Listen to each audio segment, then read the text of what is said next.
ကားရေထဲကိုဆင်းနေလေရင်ရရေပေါ်ပြန်တယ်လူသားတွေတကယ်လုတ်ခဲ့ကြတာပါပထမဆုံးကတော့ကားလို့ခေါ်မလားလှေလို့ခေါ်မလားမသိနိုင်တဲ့အဖရိကပါ1960ပြည်လွန်နှစ်တွေမှာထုတ်လုပ်ခဲ့တဲ့ဒီရင်ဟာလမ်းပေါ်မှာလည်းမောင်းနိုင်ပြီးတော့ရေထဲမှာလည်းတွားနိုင်အောင်တိစောက်ထားတာပါမြင်ရတာကတော့ကားတစ်စီးပါပဲဒါပေမဲ့ရေထဲဆင်းလိုက်တဲ့အခါအောက်ခြေမှာရှိတဲ့ပရိုပယ်လာတွေကအင်ဂျင်ရဲ့စွမ်းအားကိုတုံးချပြီးတော့ရင်ကိုရေပေါ်ရွေ့ပေးပါတယ်အဖရိက1961ကနေ1968တိထုတ်လုပ်ခဲ့ပြီးတော့စုစုပေါင်း3888စီးခန့်ရောင်းချခဲ့ပါတယ်ဒါပေမဲ့ပြဿနာကကားအနေနဲ့လည်းအရင်ရောင်းကောင်းတာမဟုတ်တယ်လို့လှေအနေနဲ့လည်းအရင်ရောင်းကောင်းတာမဟုတ်ပါဘူးရေပေါ်မှာအမြန်နှုန်းကတနာရီ9မိုင်ဝန်းကျင်ပဲရှိပါတယ်ဆိုလိုတာကလူသားတွေကကားတစ်စီးကိုရေထဲထည့်မယ်ဆိုတဲ့အိမ်မက်ကိုအကောင့်ထဲပေါ်နိုင်ခဲ့ပေမဲ့တကယ်အသုံးဝင်တဲ့ကားလေးတစ်စီးဖြစ်လာအောင်တော့မလုပ်နိုင်ခဲ့ပါဘူးနောက်တစ်စီးကတော့ဘီနဘီပဲရှိတဲ့ကားပါ1914ခုနှစ်မှာရုရှားလူမျိုးပီရိုတာရှီလိုက်စကီရဲ့ဒီဇိုင်းနဲ့ရှီလိုက်စကီဂျိုင်ရိုကာကိုတိစောက်ခဲ့ပါတယ်ပုံမှန်ကားတစ်စီးဆိုရင်ဘီလေးဘီနဲ့ဟန်ချက်ထိန်းပါတယ်ဒီကားမှာတော့ဘီနဘီပဲရှိပါတယ်ဒါဆိုလဲမသွားဘူးလား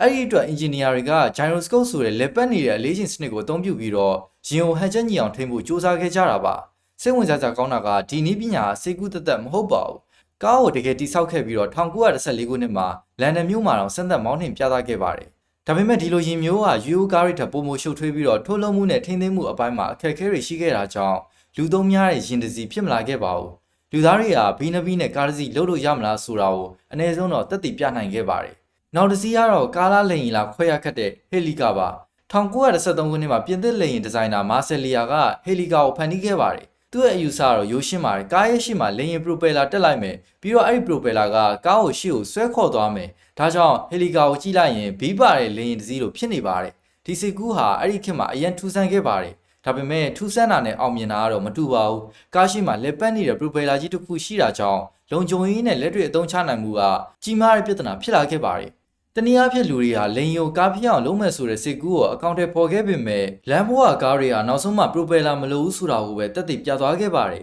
စစ်ရေးအတွက်ဖန်တီးခဲ့တဲ့ထူဆန်းတဲ့ယာဉ်တစ်စီးကတော့ Willy M274 Mechanical မျိုးပါအပြင်အချင်းကားလို့တော့မထင်ရပါဘူးရှေ့မှာထိုင်ကုန်တစ်ခုအောက်မှာဘီးတွေအပေါ်မှာတော့ပစ္စည်းတင်မှုပလက်ဖောင်းတစ်ခုပဲရှိပါတယ်ဒီရင်ကိုစစ်သားတွေကအလေးချိန်များတဲ့ပစ္စည်းတွေတည်ယူဖို့အသုံးပြုနိုင်အောင်ဖန်တီးခဲ့တာပါထူးခြားတာကမောင်းသူကရင်ပေါ်မှာပဲအမြဲထိုင်နေစရာမလိုပါဘူးလိုအပ်ရင်ရင်ဘေးကနေလမ်းလျှောက်ရင်တော့ထိန်းချုပ်မောင်းနေနိုင်ပါတယ် M274 ကတနာရီ25မိုင်ဝန်းကျင်ထိရောက်နိုင်ပြီးတော့မိုင်150ထိသွားနိုင်တဲ့အမျိုးအစားတွေရှိခဲ့ပါတယ်ကားတစ်စီးကိုလူတစ်ယောက်ထပ်ပိုကြီးတဲ့ကုန်တင်ပလက်ဖောင်းတစ်ခုလိုစဉ်းစားပြီးဖန်တီးထားတာပါအလှပအတွက်မဟုတ်ပါဘူးလိုအပ်တဲ့နေရာကိုပစ္စည်းရအောင်ပို့ဖို့ပါနောက်တစ်စီးကတော့ KM Akano Plan ပါ1960ပြည်လွန်နှစ်တွေမှာဆိုဗီယက်ယူနီယံတိစောက်ခဲ့တဲ့ဒီရင်ဟာတာမန်လေယာဉ်တစ်စီးလိုမဟုတ်ပါဘူးအလွန်ကြီးမားတဲ့ကိုယ်ရဲနဲ့တူတောင်းတဲ့တောင်ပန်တွေရှိပြီးတော့ရေပေါ်မှာနှိမ့်နှိမ့်လေးပြန်တန်းနိုင်အောင်ဒီဇိုင်းလုပ်ထားတာပါရင်ကမြေပြင်တာမှမဟုတ်ရင်မျက်နှာပြင်သားမှာအလွန်နီးကပ်စွာရွေလျားတဲ့အခါတောင်ပန်အောက်ကလေစီးဆင်းမှုကြောင့်အပေါ်မြှောက်ပေးတဲ့အားပုံမရရှိနိုင်ပါတယ်ဒါကိုသုံးချပြီးတော့ခန်နိုပလန်ကလင်းရီလိုအမြင့်ကြီးမပြန်ပဲရင်မျက်နှာပြင်သားမှာအရှိမြင့်မြင့်နဲ့ရွေလျားနိုင်ခဲ့တာပါ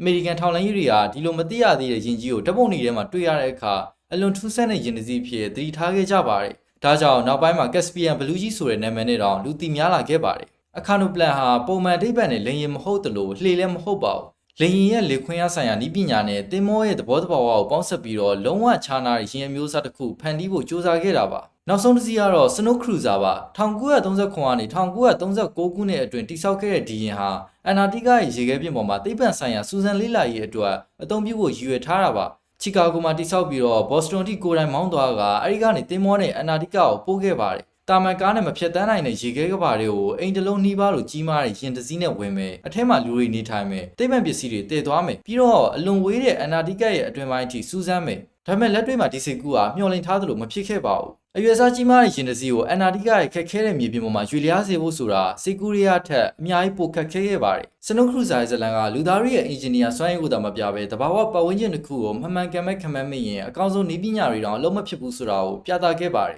ဒီဗီဒီယိုလေးကိုကြည့်နေတဲ့ဆိုရင် like and follow လုပ်ထားဖို့လည်းမမေ့နဲ့တော့အားလုံးကျေးဇူးများတင်ပါတယ်